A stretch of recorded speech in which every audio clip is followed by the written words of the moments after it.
Buenas noches, queridos hermanos, sean todos bienvenidos. Vamos a orar al Señor para que Dios tenga bien hablarnos por medio de su palabra, que la palabra expuesta el día de hoy sea de edificación y de bendición para nuestras vidas.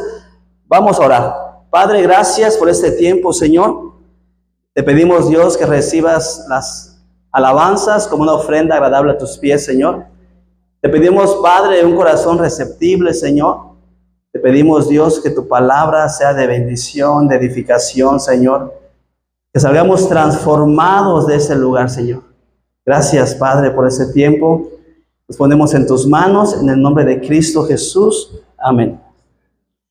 Bueno, vamos a seguir analizando, viendo los temas acerca de clamar a Dios. Y cómo es que Dios hace y siempre va a hacer todo lo posible para que nosotros tengamos ese deseo, esa necesidad de clamar a Dios, entendiendo que la palabra clamor en sí significa un grito de auxilio, pedir socorro. Siempre que alguien clama a Dios, hemos visto varios pasajes bíblicos donde hay una necesidad interna de buscar a Dios, de conectarse con Dios. Entonces, creo que cada uno de nosotros hemos tenido etapas en nuestras vidas. Hemos pasado momentos y circunstancias donde hemos tenido la necesidad a una disculpa. Todos los niños pasen con la maestra.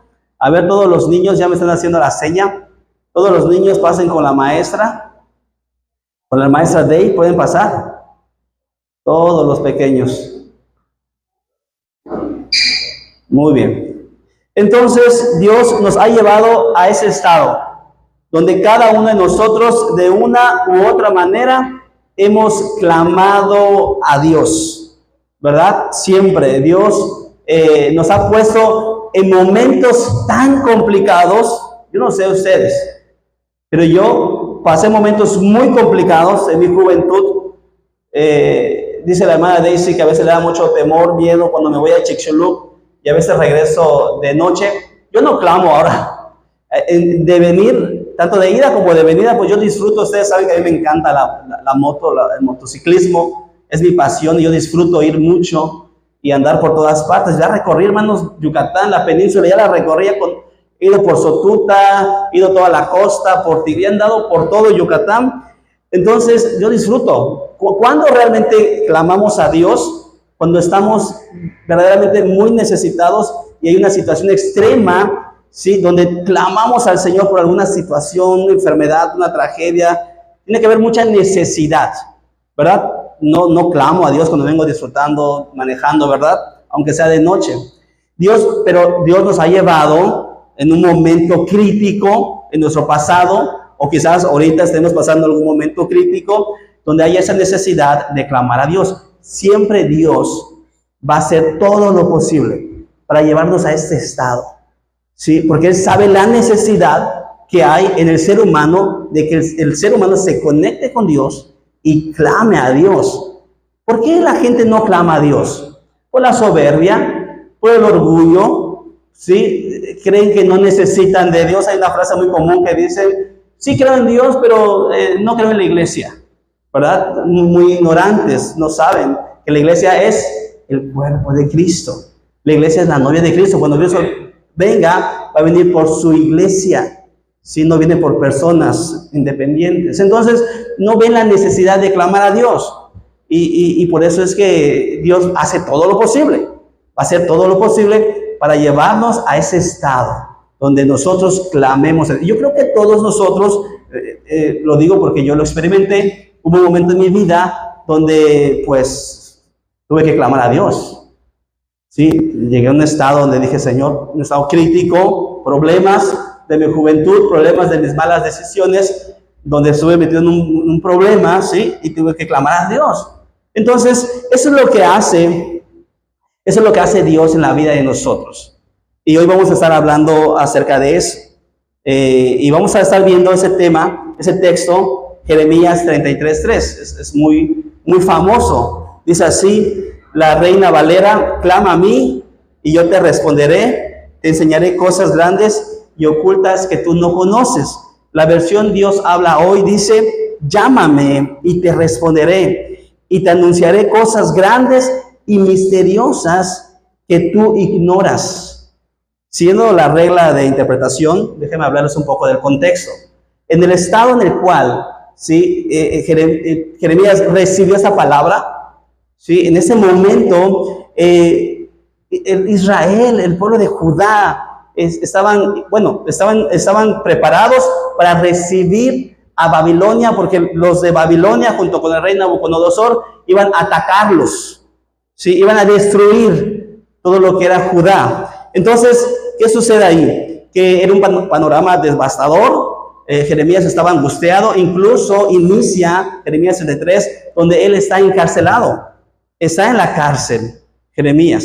Entonces, vemos que el panorama no era muy bueno, y hay un porqué. Vamos a ver lo que continúa, el versículo 4. Dice, yo el Señor, el Dios de Israel, tengo un mensaje acerca de la casa de Jerusalén y de las casas de los reyes de Judá, que van a ser derribadas. ¿Sí? Eso es lo que Jeremías estaba recibiendo de parte de Dios. Jeremías estaba recibiendo una noticia. Todo Judá, todo Jerusalén va a ser derribados. El salir a pelear con espadas contra los caldeos que levantan rampas para atacar la ciudad, solo servirá para llenarlas de cadáveres. Esa es la situación. Judá iba a ser destruida. Versículo 5 dice, yo en mi terrible ira lo haré morir, los haré morir, porque he apartado mi rostro de esa ciudad a causa de las muchas maldades que han cometido. Por eso es que Dios le dice a Jeremías, clama a mí. Ellos estaban mal, había un problema. ¿Cuál era el problema, pastor? Y ese es el problema de muchos de nosotros si nosotros hacemos cosas malas, cosas que no le agradan a Dios. Vean lo que dice el versículo 5.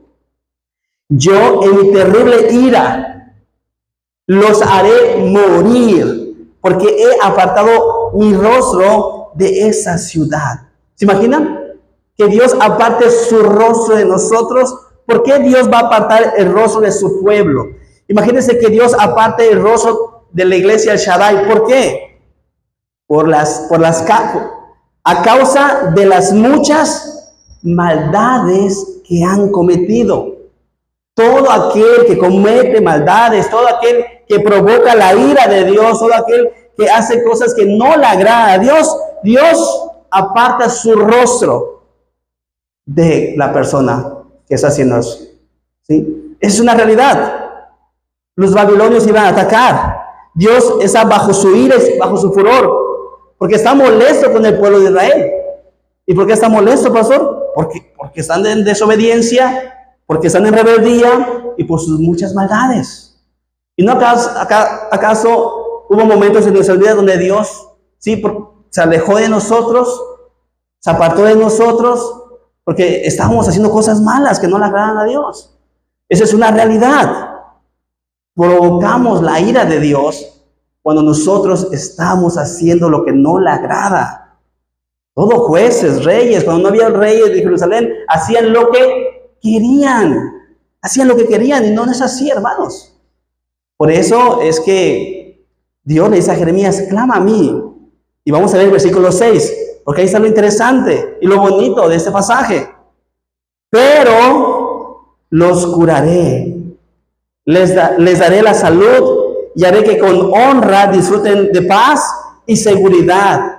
Cambiaré la suerte de Judá y de Israel y los reconstruiré para que vuelvan a ser como al principio. O sea, a ver, pastor, ¿cómo es el asunto? ¿Dios nos tiene que destruir para reconstruir? Sí. Sí, hermano. Si usted está haciendo algo malo que no le agrada a Dios, ¿qué cree? Dios lo va a quebrantar. Dios lo va a destruir, lo va a despedazar, lo va a romper. Pero es bueno, es necesario, es útil. No nos va a gustar. ¿Sí? Pero ¿qué creen? Es necesario. Es lo que estaba pasando en el pueblo de Israel. Es lo que iba a hacer el Señor. Yo voy a alejar mi rostro de ellos, sí, porque hay mucha maldad. Están haciendo lo malo delante de mí. Pero después dice que les va a dar salud, después les va a dar honra, después van a disfrutar de paz y de seguridad, pero primero tienen que experimentar, tienen que vivir el sufrimiento. Y yo creo que nos estamos identificando con ese pasaje, porque ¿cuántos de nosotros no nos fue mal, sí, por hacer cosas malas? Realmente sucede. Versículo 7 dice: cambiaré la suerte de Judá y de Israel y los reconstruiré para que vuelvan a ser como al principio. Queridos hermanos y hermanas, Dios cuando nos crea, nos hace perfectos, buenos.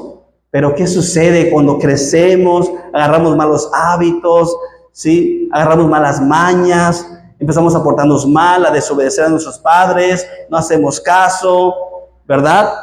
Y el rostro de Dios se aparta de nosotros y es cuando vienen las consecuencias. ¿Por qué, pastor? Porque Dios se apartó de nosotros. Dios alejó su rostro de nosotros. Versículo 8 dice: los purificaré de todos los pecados que cometieron contra mí. Y eso es maravilloso. Es hermoso, porque nos da esperanza. Pastores, que yo era muy malo, es que yo hacía mucho pecado, es que yo me portaba mal. Pues, ¿qué creen? Dios quiere, ¿qué quiere hacer Dios con nosotros? Purificarnos. Dios quiere purificar nuestras vidas de todos los pecados que hemos cometido. Es que mucha gente dice: pastor, es que soy muy pecador, pastor, es que soy muy malo. Pues, ¿qué crees, hermano, hermana? Dios purificó al apóstol Pablo. Dios purificó a la mujer que fue cachada en adulterio. Sí, Dios purificó a prostitutas, a ladrones, a pecadores. Dios los purificó y los usó para su gloria. Eso es lo que Dios quiere hacer con nosotros. Los purificaré de todos los pecados que cometieron contra mí. Entonces, cuando pecamos, ¿contra quién pecamos? Ay, es que voy a engañar a mi esposa, le voy a hacer un daño a mi esposa. ¿Qué creen? Estamos pecando contra Dios. Es que voy a murmurar de alguien, es que voy a hablar mal de alguien. ¿Qué crees? Estás pecando contra Dios, no contra las personas. Cuando Saulo iba en contra de los cristianos y Jesús se le apareció, le dijo: ¿por qué me persigues? ¿Quién eres tú? Soy Jesús, a quien tú persigues. ¿Él perseguía a Jesús o a los cristianos? A los cristianos. Y Jesús le dice: ¿estás contra los cristianos? Estás contra mí. Si pecamos, pecamos contra Dios. No pecamos, ¿sí?, con nadie de la tierra. El problema lo tenemos con Dios. Les perdonaré todas las maldades que cometieron y con las que se rebelaron contra mí. Jerusalén será para mí un motivo de alegría, honor y gloria ante todas las naciones de la tierra. Cuando ellas oigan hablar de todos los beneficios que voy a traer sobre los habitantes de Jerusalén y de toda la prosperidad que le voy a dar, temblarán de miedo. Entonces Dios iba a redimir a su pueblo, pero antes de hacer todas esas maravillas, iban a sufrir, iban a padecer. Babilonia iba a destruir a Judá, Jerusalén, sí, y los iban a llevar cautivos. Pero en ese momento tan difícil de su vida, de Jeremías, le dice Dios: clámame y yo te responderé. Y hay momentos difíciles, hay momentos complicados, hay momentos donde nos metemos en problemas, metemos la pata, nos equivocamos, erramos, ¿sí? Y es ahí cuando no sabemos qué hacer. Dios nos dice: clama a mí, clama a mí. Porque a veces queremos solucionar todo. ¿Y qué creen? No somos Dios. No podemos solucionar todo, ni a todos. Tenemos que clamar a Dios antes que buscar una solución. Tenemos que ir y consultar con el Señor. ¿Qué hago, Dios? Dime, guíame, aconséjame para no seguir cometiendo los mismos errores. ¿Qué hay que hacer, pastor, entonces? ¿Qué nos quiere decir el texto a nuestra vida? ¿Sí? ¿Cuál es el mensaje central de este pasaje? Bueno, vamos a ver qué es lo que Dios tiene para nosotros el día de hoy y dice, clama a Dios sin importar las circunstancias. Porque muchas veces no entendemos, hermanos, no entendemos cómo opera Dios. Pero los que sabemos y conocemos la soberanía de Dios, aprendemos a depender de Dios. Por eso debemos de clamar a Dios en cualquier circunstancia. Aunque sí, el panorama sea muy complicado, muy difícil, Dios quiere que vayamos a Él y clamemos. Vea lo que dice el Salmo. Salmo 18:6. En mi angustia invoqué a Jehová. ¿Sí? ¿Qué estaba pasando Jeremías? Jeremías estaba en angustia, ¿verdad? Estaba encarcelado. El pueblo de Israel iba a ser atacado. Entonces el salmista dice que cuando estemos angustiados, tenemos que invocar a Jehová. Y dice, yo clamé a mi Dios. Y cuando nosotros clamamos a Dios, tenemos que estar seguros de que Él oyó mi voz desde su templo. Y mi clamor llegó delante de Él a sus oídos. El error que cometemos nosotros en momentos de tensidad, en momentos de estrés, de desesperación, sí, es no buscar de Dios. Cuando realmente, sí, la gente tiene problemas y uno dice, oye, ¿por qué no vas a la iglesia? Es que tengo muchos problemas.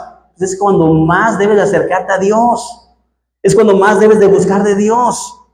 La gente no entiende. Es que ando pasando muchos problemas, es que tengo situaciones, es que necesito dinero, tengo que trabajar. Pues es que si realmente necesitas dinero, ¿quién es el dueño del oro y de la plata? Pues Dios. Busca de Dios, brother. Primero, sí, dice la Escritura, que busquemos de Él, ¿sí?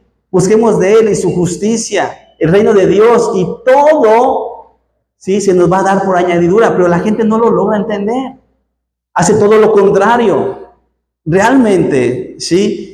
Dice el salmista que si nosotros estamos angustiados, invoquemos a Jehová. Clamemos a Dios y Él va a escucharnos desde su templo y nuestro clamor va a llegar delante de Él a sus oídos. Sí, tenemos un Dios vivo, un Dios soberano. Jeremías sí estaba angustiado por el panorama en el que estaba. ¿Sí? Jeremías estaba preocupado. Y a veces nos hacemos preguntas, y quizás Jeremías estaba haciendo preguntas. Señor, ¿por qué a mí? ¿Por qué me encarcelas? Yo soy tu profeta. ¿Por qué me pones en esas situaciones, en esas circunstancias? ¿No le ha dicho usted eso al Señor? ¿No le ha preguntado al Señor? Señor, ¿por qué? ¿Por qué me pasa esto? ¿Por qué me pasa el otro? Señor, pero a veces no tenemos dinero. Señor, pero ¿por qué no tengo dinero? Pero el Señor dice, pues deja de comprar coca. ¿Verdad?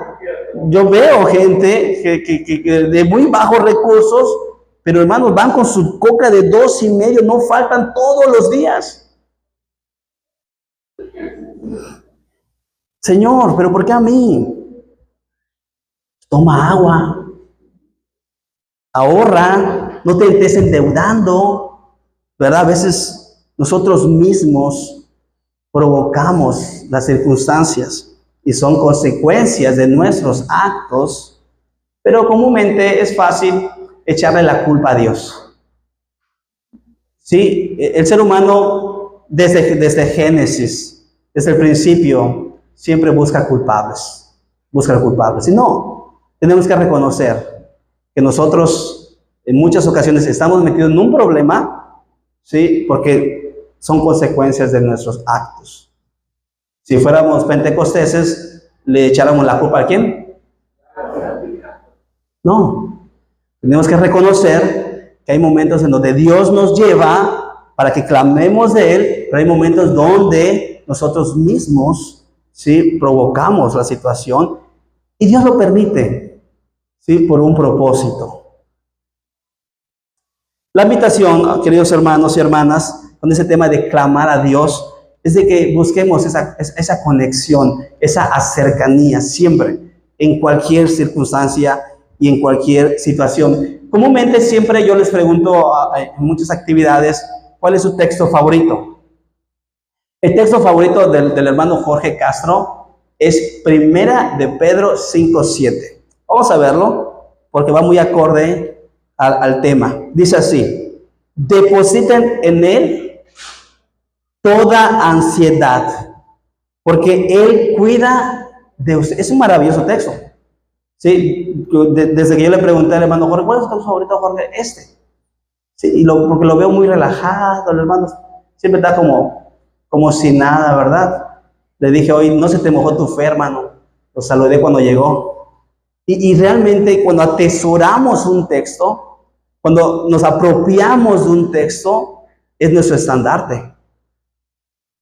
Y posiblemente Jeremías estaba angustiado, estaba preocupado, porque vean el panorama que se está viviendo, base a su contexto y base a su trasfondo.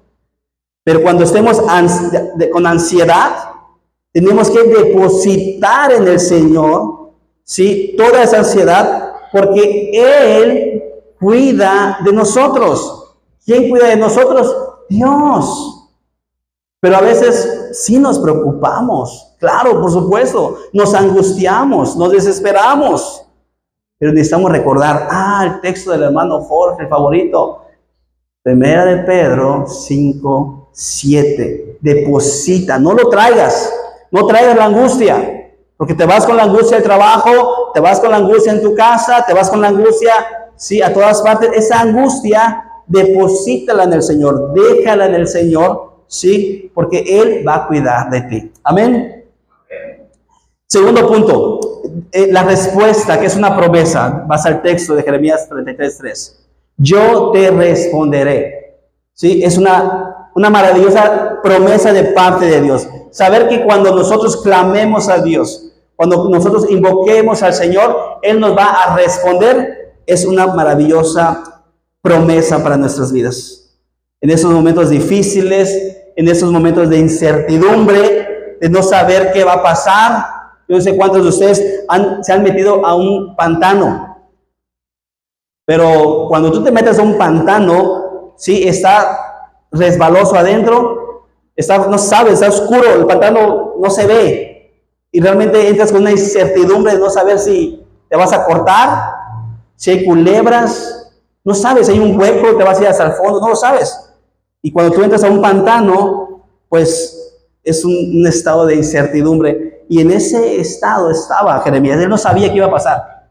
Él estaba encerrado, Babilonia iba a atacar, los de Judá estaban tratando de cubrir su muralla, estaban destruyendo todo para tapar la entrada, y se estaba viviendo momentos difíciles.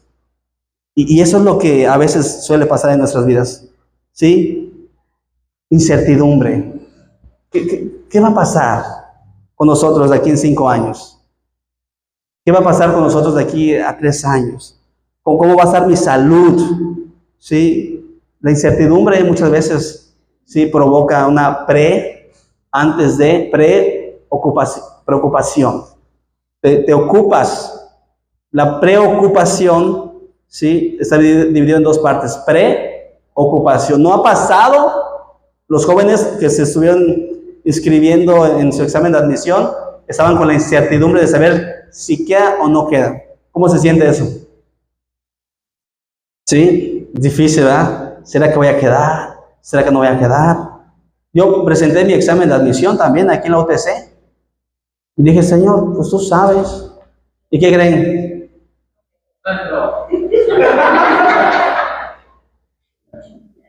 ¿Creen que pasé incertidumbre? Y cuando chequé, dije, no quedé. Pero no entré en incertidumbre, ni en angustia, ni en preocupación, porque sé quién es mi Dios. ¿Y qué creen? Me dijo el servicio escolar, si alguien no se inscribe, puede ser que hayas quedado en la segunda ronda. Y está bien. No, créame que no me preocupa. Yo dije, Señor, tú lo sabes, estoy en tus manos. Pues me hablaron, servicio escolar, oiga, usted es Fabián Carrillo, sí, ¿qué pasó? ¿Está interesado en la carrera? Sí. 3 no se inscribieron y usted sigue en la lista. Gloria al Señor.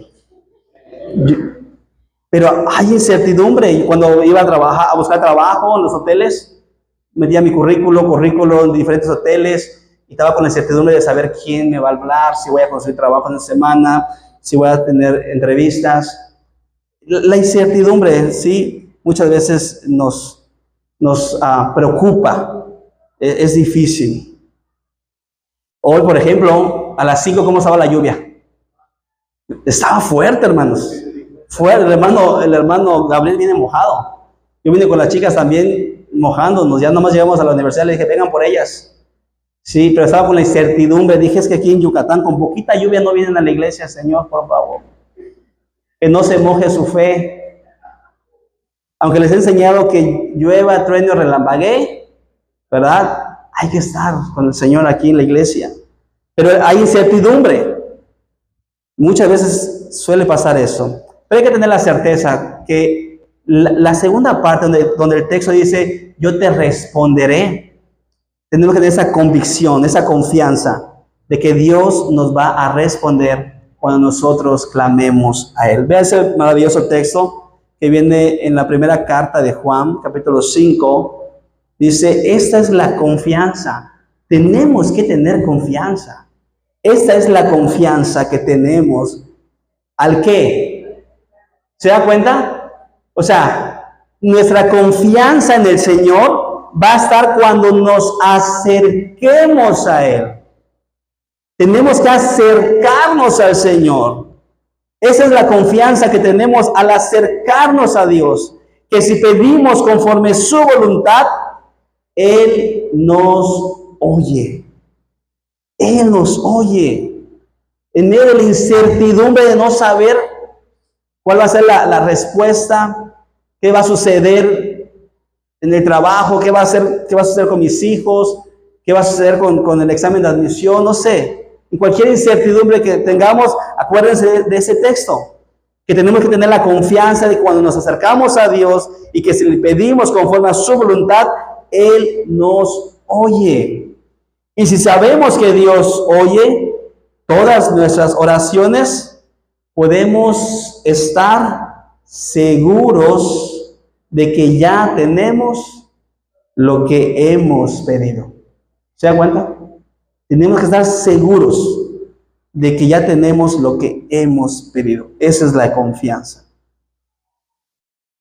Hay un hermano que me dijo, pastor, me fui a hacer unos estudios de salud, a ver cómo estoy. Estaba con la incertidumbre de no sé si salgo, con qué voy a salir. Y no sé si a ustedes les ha pasado, pero a mí sí me pasa eso, hermanos. Yo no me he hecho ningún estudio. Porque, no sé, te da la incertidumbre, ¿verdad?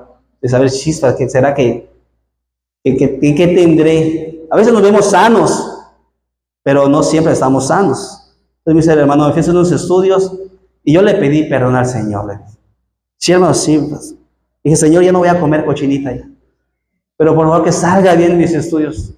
Señor, ya voy a dejar la coca, Señor, pero por favor. Dice que le pedía perdón al Señor. Señor, por favor, quiero que... ¿Se imagina esa incertidumbre? La semana pasada me dice la hermana Daisy, no la van a decir, oye, mi amor, me dice, ¿qué pasó? Haciendo cuentas, me dice, tiene 2 meses que no llega Andrés. ¿Qué? Sí, para los que no saben quién es Andrés, es el que llega. Ah, sí saben entonces. Nadie cree que es el vecino, ¿Cómo? Sí, 2 meses, híjoles. No, es que yo creo que ya nos dio el mal de los bebés. ¿Cómo hay tantos bebés ahora? Tanto que orábamos para que no haya bebés, ¿verdad? Orábamos por 5 años. Yo dije, Señor, no hay bebés. Y de repente, uno, otro, y de pilón, al pastor también le voy a dar uno. Dije, Señor Padre, si con trabajo comemos y le estamos jugando con las niñas, ya no van a comprar, ya no le voy a comprar su jabón Dove, ahora le voy a comprar su sote.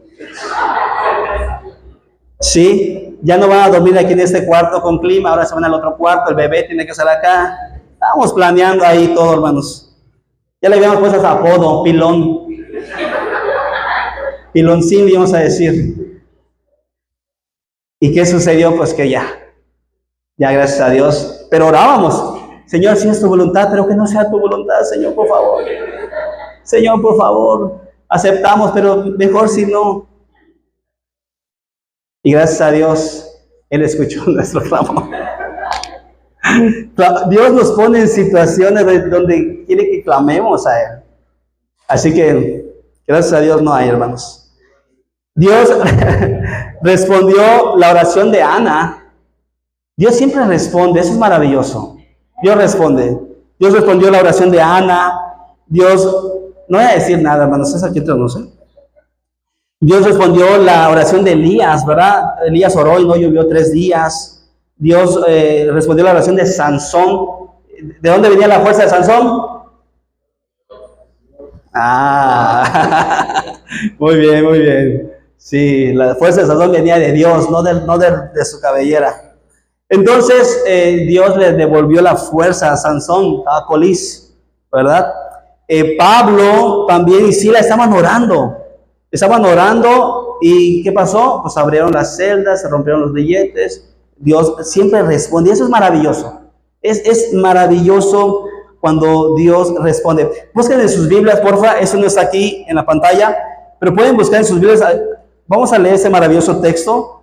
Ayúdenme en Salmos 139, a partir del versículo 1, y Dios responde, porque Él es soberano sobre todas las cosas. Señor, tú me examinas, tú me conoces, sabes cuándo me siento y cuándo me levanto.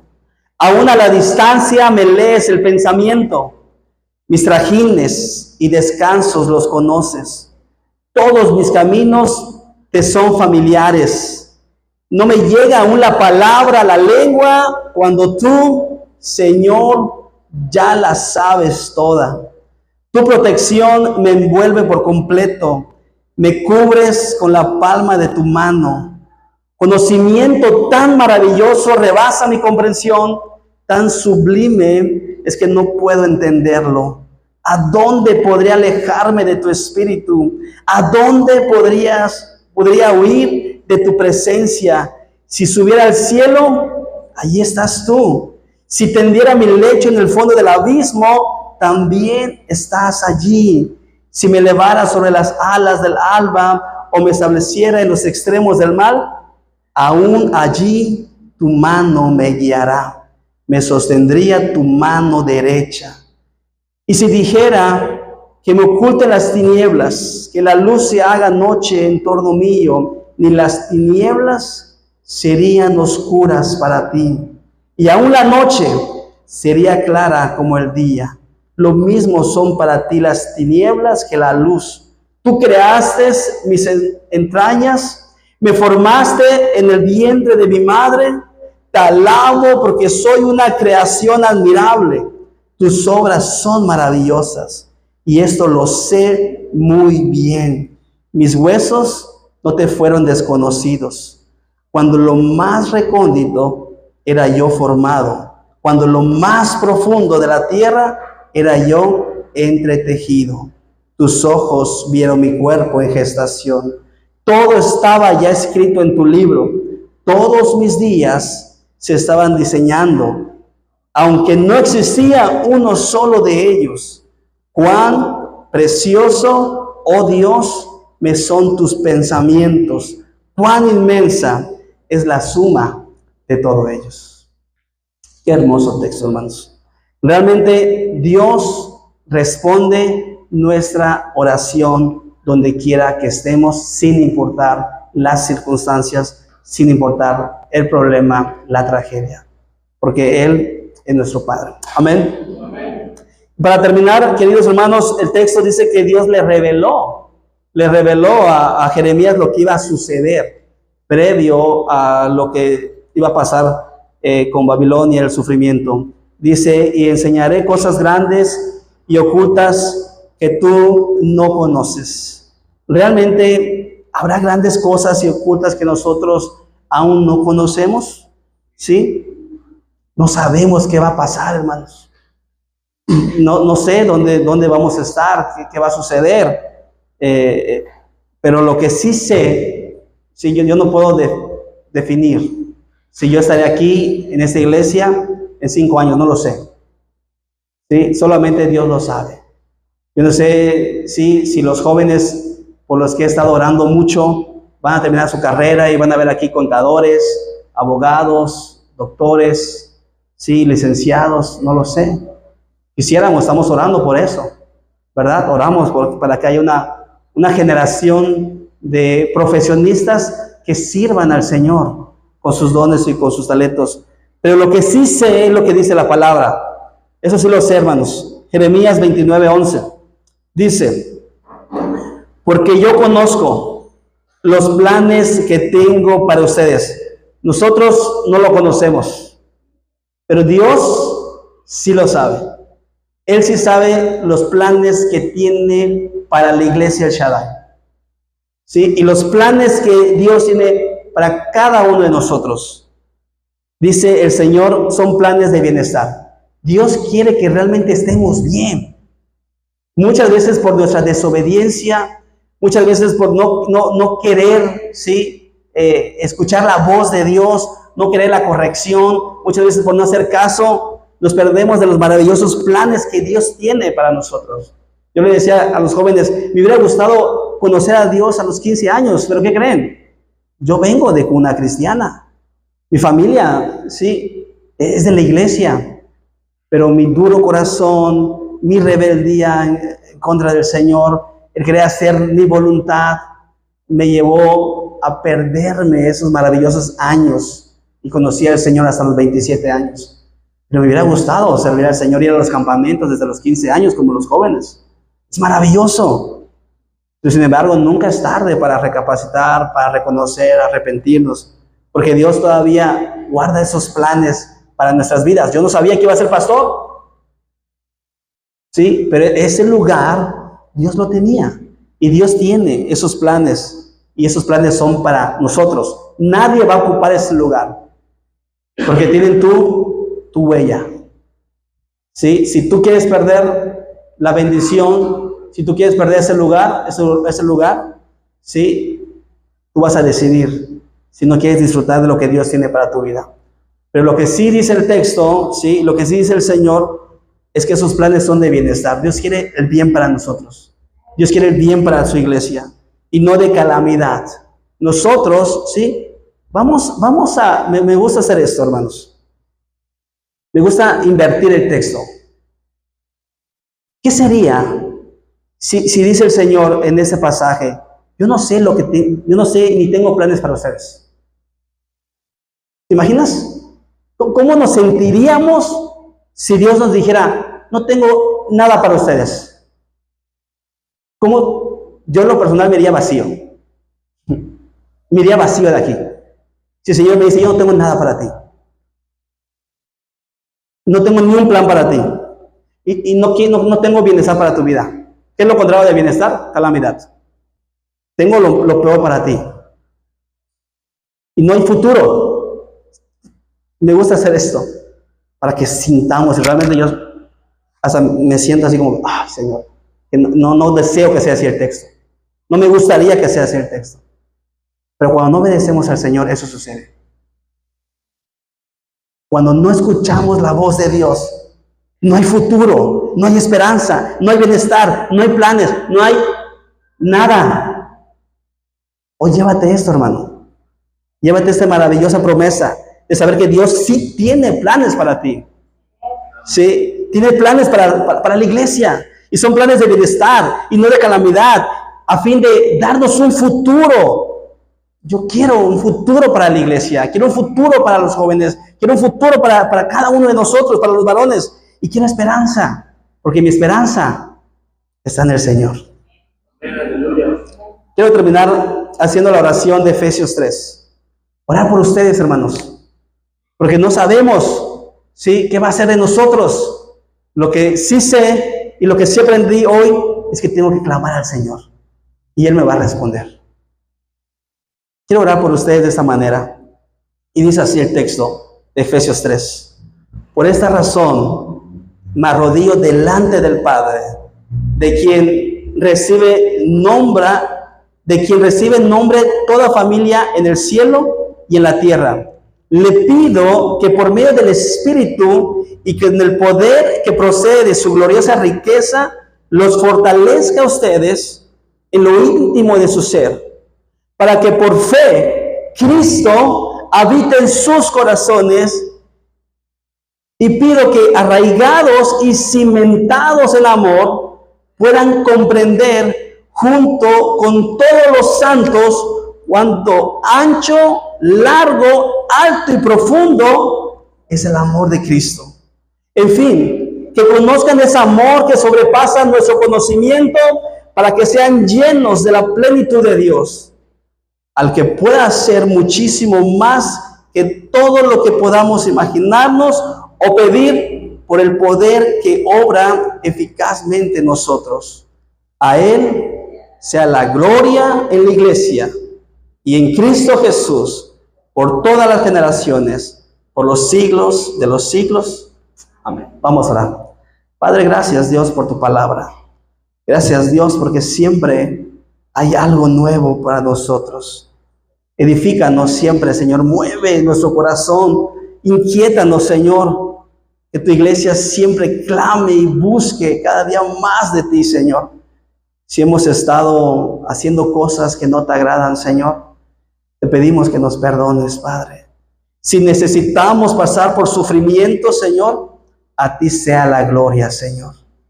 Ayúdanos a ser transformados, a ser verdaderamente cristianos, hijos tuyos, Señor. Que en todo momento tú seas quien reciba la gloria y la honra. Gracias por tu iglesia. En el nombre de Cristo Jesús. Amén. Dios les bendiga, hermanos.